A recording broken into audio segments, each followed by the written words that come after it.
एक राजा और उसकी दो रानियां थीं। दोनों ही अधिकतर आपस में ही लड़ती झगड़ती रहती थीं।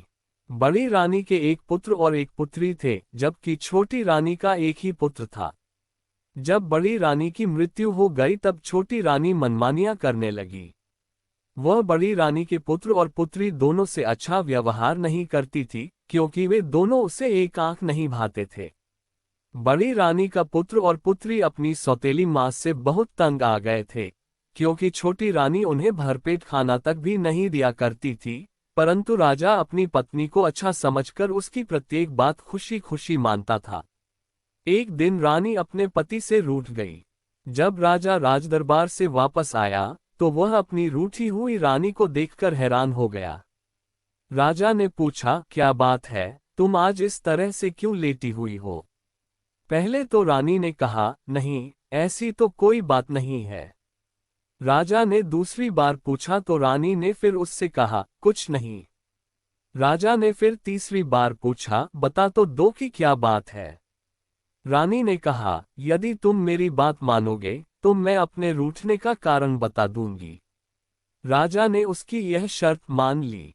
अब छोटी रानी ने कहा, बड़ी रानी के पुत्र को काट कर यदि उसे स्वाद से खाया जाए तो हम सभी के लिए यह बहुत ही शुभ होगा, ऐसा मुझे किसी पंडित ने बताया है। राजा ने रानी की यह बात सच मानकर एक दिन अपने पुत्र को काट दिया और उसके टुकड़े टुकड़े करके कुछ गोश्त कुत्तों को डाल दिया और कुछ को मसाले में डालकर राजा रानी दोनों ने ही एक साथ बैठकर खा लिया। बड़ी रानी की पुत्री ने अपने भाई का गोश्त खाते देखकर रोना शुरू कर दिया। सौतेली मां ने उसे दरवाजे की तरफ खड़ा कर दिया और उसे भी अपने भाई का वही गोश्त खाने के लिए कहा, परंतु लड़की ने अपने भाई का गोश्त खाने से बिल्कुल ही इनकार कर दिया। कारण ये था कि भाई और बहन का आपस में बहुत स्नेह था। वो ये सब देख न सकी। उसने फिर से रोना शुरू कर दिया और रोते रोते उसने अपने भाई की हड्डियों को इकट्ठा करना शुरू कर दिया। उसने उन्हें एकत्र करके एक बर्तन में रख लिया और बर्तन को एक कोठरी में रख दिया। अब जब भी उसे अपने भाई की याद आती तो वह उस कोठरी में जाकर भाई की उन हड्डियों को देख लेती थी। उसे ऐसा लगता मानो उस समय उसका भाई ही उस बर्तन में बैठा हुआ है। उसने उन हड्डियों को बहुत दिनों तक ऐसे ही रखे रखा। एक दिन उस बहन की किस्मत बदल गई। उसने देखा कि जिस बर्तन में हड्डियां रखी हुई थी वहां अब हड्डियों के स्थान पर एक सुंदर तोता बैठा हुआ है। अब जाकर उस बहन को पता चल गया कि वास्तव में ये तोता ही उसका अपना भाई है। जब उसने तोते को बाहर निकाला तो तोता सीधे आकाश में उड़ गया और बहन निराश होकर फिर से रोने लग गई। तोता उड़कर बाजीगरों के घर गया और उनके घर की मुंडेर पर बैठकर यूं कहने लगा, पिता ने तो मुझे काटा, सौतेली मां ने खा लिया, सदके उस बहन के जिसने मटके में डाल दिया। ये सुनकर बाजीगर हैरान हो गया और कहने लगा, तोते, तुम यही गीत एक बार फिर से मुझे सुनाओ। तोते ने कहा, यदि तुम मुझे सुइयां दोगे तो मैं सुनाऊंगा। बाजीगर ने तोते को सुइयां दे दी तो तोते ने फिर से कहना आरंभ कर दिया, पिता ने तो मुझे काटा, सौतेली मां ने खा लिया, सदके उस बहन के जिसने मटके में डाल दिया।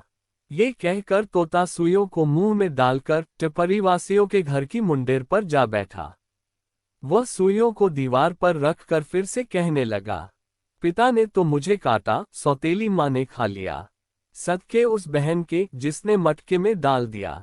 टिपरीवासी तोते का ये गीत सुनकर बहुत प्रसन्न हो उठे।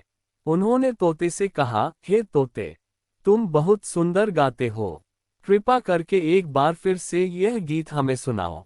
इस पर तोते ने कहा, तुम मुझे काफी सारे ब्लेड दे दो, फिर मैं तुम्हें गीत सुनाऊंगा। टिपरीवासियों ने ऐसा ही किया। उन्होंने ढेर सारे ब्लेड तोते को दे दिए। तोते ने फिर उन्हें गीत सुनाया, पिता ने तो मुझे काटा, सौतेली मां ने खा लिया, सदके उस बहन के जिसने मटके में डाल दिया। ये कहकर तोते ने सुइयों और ब्लेडों को अपने पंजों में जकड़ा और उड़कर सुनार की छत पर जा बैठा और फिर से गाने लगा, पिता ने तो मुझे काटा, सौतेली मां ने खा लिया, सदके उस बहन के जिसने मटके में डाल दिया। सुनार को भी यह गीत बहुत ही मधुर और अच्छा लगा। उसने तोते को कहा, प्यारे गंगाराम, एक बार फिर से हमें यही गीत सुना दो। ये सुनकर तोता कहने लगा, जब आप मुझे सोने के आभूषणों की एक गठरी दे दोगे तब मैं ये गीत सुनाऊंगा। सुनार ने ऐसा ही किया, उसने तोते को आभूषणों की एक गठरी दे डाली। तोता फिर से गुनगुनाने लग गया, पिता ने तो मुझे काटा, सौतेली माँ ने खा लिया, सदके उस बहन के जिसने मटके में डाल दिया। ये कहकर वह वहां से सुइयां, ब्लेड और आभूषणों की गठरी लेकर उड़ गया और फिर राजमहल की मुंडेर पर जाकर बैठ गया। वह वहां वही गीत गाने लगा। उस तोते का वह गीत सुनकर सौतेली माँ बहुत प्रसन्न हो उठी और खुशी खुशी तोते से कहने लगी, प्यारे तोते, तुम तो बहुत अच्छा गाते हो, यही गीत हमें एक बार फिर से सुनाओ ना। ये सुनकर तोते ने कहा, पहले तुम अपना मुंह ऊपर की ओर खोलो, फिर मैं गीत सुनाऊंगा। रानी ने अपना मुंह आकाश की ओर करके जब खोला तो तोते ने शीघ्रता से उसके मुंह में सारी सुइयां गिरा दी, जो सीधे उसके कंठ के भीतर से होती हुई उसके पेट में चली गईं।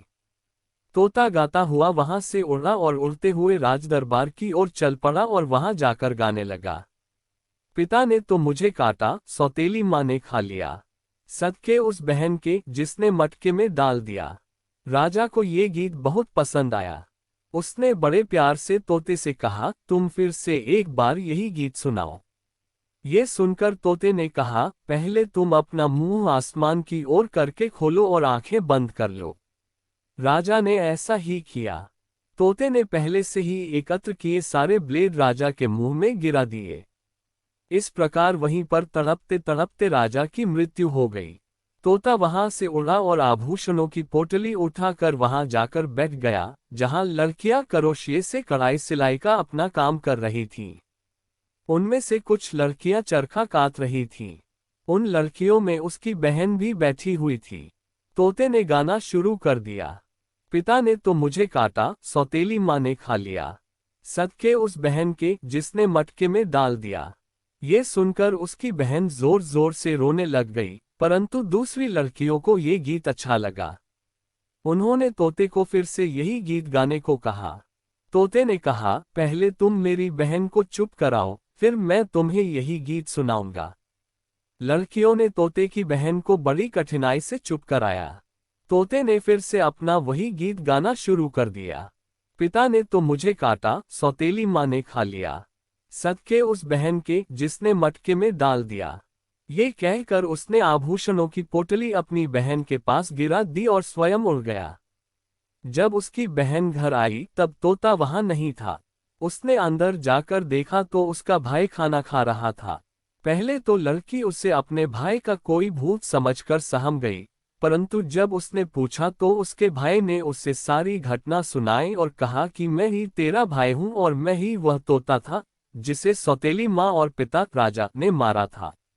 ये सुनकर उसकी बहन खुशी से झूम उठी और अपने भाई की गले लगा कर मिली।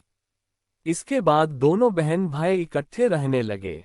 कुछ समय बाद जब राजा बन चुके भाई का सारा कार्य अच्छी तरह से चलने लगा तो उसने अपनी बहन का विवाह एक सुंदर राजकुमार के साथ कर दिया। इसके बाद उस राजा ने स्वयं भी एक राजकुमारी से विवाह कर लिया और खुशी खुशी अपना बाकी जीवन व्यतीत करने लगा।